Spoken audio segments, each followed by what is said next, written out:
Balita naman po sa Metro Manila. 70 pamilya ang nasunugan sa Isla Puting Bato sa Tondo sa Maynila. Sa kuha mula sa himpapawid, kita kung gaano kalawak ang sunog. Nahirapan ang mga bumbero sa pag-apula dahil sa kitid ng eskinita. Tumagal din ang halos 2 oras bago naapula ang apoy. Wala halos na isalbang gamit ang karamihan sa mga residente. Ang isang residente nanakawan pa nga. Abala naman ang nasabing residente sa pagtulong sa pag-apula ng apoy nang limasin ng mga magnanakaw ang paninda po ng kanyang tindahan. Nasa 30 bahay ang natupok at aabot po sa 150,000 pesos ang halaga ng pinsala.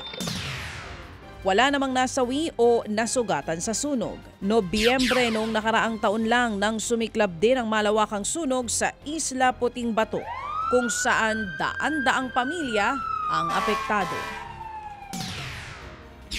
Bistado naman ang isang tulak na Vietnamese na nagtago pa nga ng droga sa container na may kanin sa Makati City.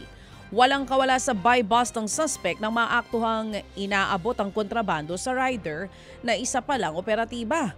Ayon po sa NBI, may ilang pang 18 anyos na dayuhang suspect at tanging sa isang messaging app lamang nakikipagtransaksyon. Mga kapwa Vietnamese at Chinese daw ang parokyano ng suspect. Aabot po sa 660,000 pesos ang halaga ng nasabat na ecstasy at ketamine mula sa suspect. Nasagip naman ang 2 babaeng Vietnamese na ginagamit daw panghikayat sa mga parokyano. Itinanggi naman ng suspect ang paratang. Sabi niya, ang kapatid niyang wanted din at dati na rin kinasuhan dahil sa illegal na droga ang umano'y nasa likod ng kontrabando.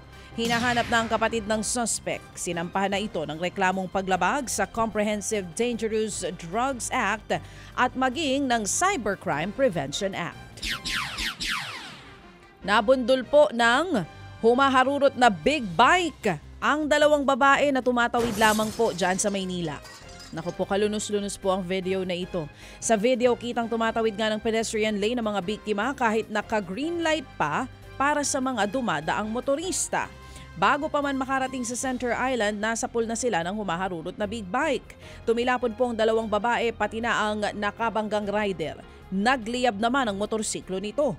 Patay ang isa sa mga nabundol habang sugatan ang isa pa. Kritikal ang kondisyon ng nakabanggang rider. Kwento ng ilang rumesponde sa insidente, masyado pong mabilis ang pagpapatakbo ng big bike. Ayon sa mga pulis, hindi dapat humaharurot ang mga sasakyan, lalo na sa mga intersection o kaya na may sa pedestrian crossing.